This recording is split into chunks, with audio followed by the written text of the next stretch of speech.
Hey YouTube, so welcome back to my channel, All Purpose Woman. This is your girl Latoya Lavelle. So guess what, today I decided I'm going to switch things up today and try something new. So this segment that we're going to do is a brand new segment, and I'm going to title it Soulful Inspirations. And so basically these segments will be about me just going through different experiences that I've had that may be able to help people get delivered from some different things due to different circumstances and different adversities that people have had to endure and face throughout their life. So hopefully that this will inspire you, this will uplift you, and this will also encourage you, that life is better than your circumstances. So today we are going to discuss child molestation. So on the topic of child molestation, I just felt the need to really discuss my story about me being molested back in 1988. I was 5 years old, and my mom sent me to a daycare provider who happened to be our next door neighbor.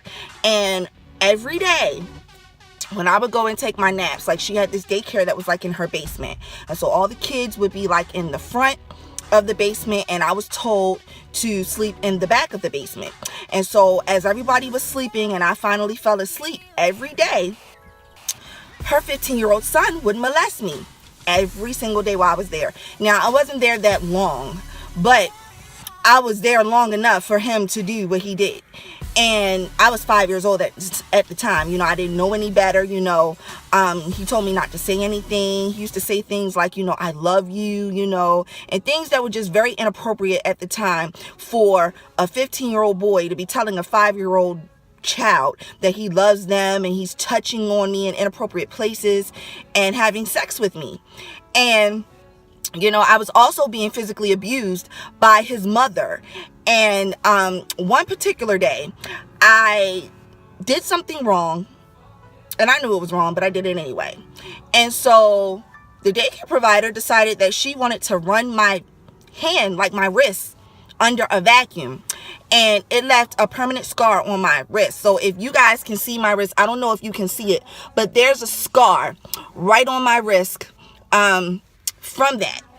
And it's another scar also because after that incident happened, I ended up like really running for my life. Like, I left out her basement, I ran next door to my house, and I was banging on the door, but no one was home at my house.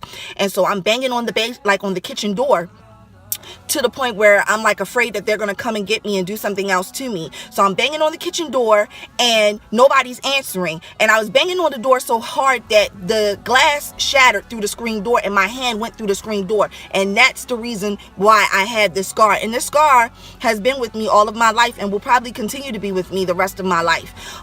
After that incident, I never said anything to my family. My mom knew about the physical abuse, but I never felt comfortable talking to my family about the sexual abuse because I was ashamed. Also, I didn't know, the consequences of what could happen had I said anything. I didn't want my family to get hurt, and I know my family crazy. I knew that if I said something to my family, they were going to go to jail. So I was like, you know what, I'm going to just keep my mouth shut, and I'm going to just, internalize it the way that I need to internalize it. But it hurt me in the long run, because as I became older and I suppressed the sexual abuse and I suppressed the physical abuse, I never dealt with it. I just swept it under the rug and acted like it was never there. And the problem with that is, whatever you don't deal with will eventually deal with you. It affected relationships with, my sexual relationships. It affected the relationship with my ex-husband in a lot of ways, because if you don't deal with it and you don't really internalize it and maybe, talk to someone about it, you deal with all of these mixed emotions, shame, guilt, you don't feel adequate. You feel like you did something wrong. You don't feel pretty. You don't feel, you just don't feel worthy. You go through all these different mixed emotions, and, nobody really tells you how to deal with that. Had I told my family, what happened or what took place, they probably would have got me some counseling, and I would have been able to talk to somebody about it and kind of, be able to internalize it in a healthy way, where it wouldn't affected me in such a negative way growing up. I acted out in a lot of ways because of it. throughout my teenage years, and even, my early adolescent years, I was acting out, because I really didn't know what to do with those emotions. I didn't really know what to do, and how to deal with, what had took place. I was very young. I was 5 years old. I was impressionable. I was a child. I was innocent. My innocence was taken from me. I just needed to deal with that. Fast forward to October of 2015. So as I was going through my divorce, there were a lot of things that God was dealing with me about, because whenever you go through a divorce, we always want to point the finger at the other party. But whenever we go through something like that, God always deals with us first. So yes, the other party may have done something wrong, but God was dealing with me because of the choices that I made on why I married the person that I married. And a lot of that had to do with my daddy issues. A lot of that had to do with the molestation and the sexual and physical abuse and the verbal abuse and all of the stuff that I had went through. I had to heal from that. So, basically God had me write out a letter back in 2015. This was around October 2015, and I remember it like it was yesterday.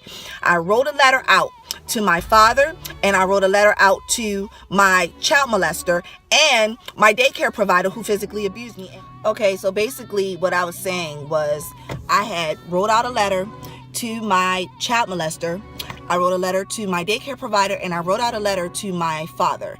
And these were basically just letters of me, expressing my feelings about, the things that had taken place and how I had, had to deal with it, and just expressing my feelings towards it.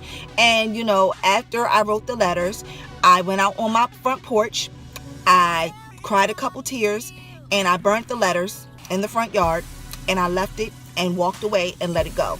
And I said, you know what, I'm not going to discuss this anymore in a negative light. If anything, I'm going to use it, to help and inspire people, and deliver people out of those situations of child molestation or child abuse, or, whatever the case may be. I no longer wanted to be the victim. Another thing, I'm honestly not allowed to be the victim because, my name means victorious one. So, as much as I, sometimes, want to be the victim, something inside of me just, wants to rise up and say, no, we're not going to do this today. We're just not, we're going to let it go, and we're going to move on so that we can, do the things that, God has called me to do, and I believe wholeheartedly that, everything that happens to us, whether good or bad, is for a purpose. We may not always understand it. And you also have to understand too, when you have a heavy calling on your life, there are demons that are assigned to you that, try to catch you off guard before you recognize who you are in Christ. And before, I didn't get saved until I was 16. But the devil was coming for me at a very early age because he knew, that I have a heavy anointing and heavy calling on my life. So, he came after me early, so, you just have to be aware of those type of things, whenever we're dealing with, sexual abuse, child abuse, verbal abuse, whatever the case may be. Maybe you were, adopted. Maybe you grew up in the system, whatever the case may be, use it for good, turn it into something that's going to help other people instead of being the victim. My purpose with this channel, is to really inspire and to uplift men and women, to be the best that God has called them to be, despite the adversities, in spite, the circumstances. We are victors. We have the victory, and we have to remember that. So, again, I felt like, it was a good thing for me to tell my story to you, because it's a lot of people who go through child molestation, under the radar, and they never talk about it, and we just suppress it under the rug, and we never deal with these emotions, and then they fester into other things like drug addictions and alcohol abuse and, sexual addictions and everything, because we're not dealing with it, and that's what the devil wants. The devil wants us to be over here not realizing, that if we don't deal with these things and if we keep suppressing them, they're going to fester into other things. So being, completely aware of these things and understanding, that everything happens, for a purpose and for a reason, using it for the betterment of, for God's glory. I'm still here, you know, healthy, alive, and well, you know, despite all of the things that have taken place. You know, God has still spared me, he's kept me, and he continues to use me each and every day. So again, I hope that this message and this video has inspired all who watches. You know, I pray for you guys every day. So if there's anything that you need to deal with, you know that you're suppressing, any issues that you're suppressing that you're not dealing with, I encourage you to talk to somebody, whether it be a pastor, a psychiatrist, a therapist, a guidance counselor, whoever, you know, a family friend, someone that you feel comfortable talking to.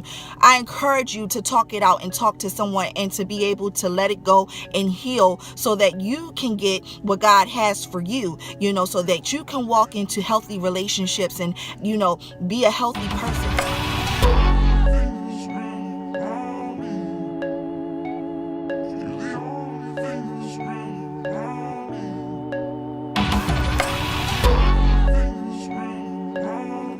Depression is infectious and it's awesome.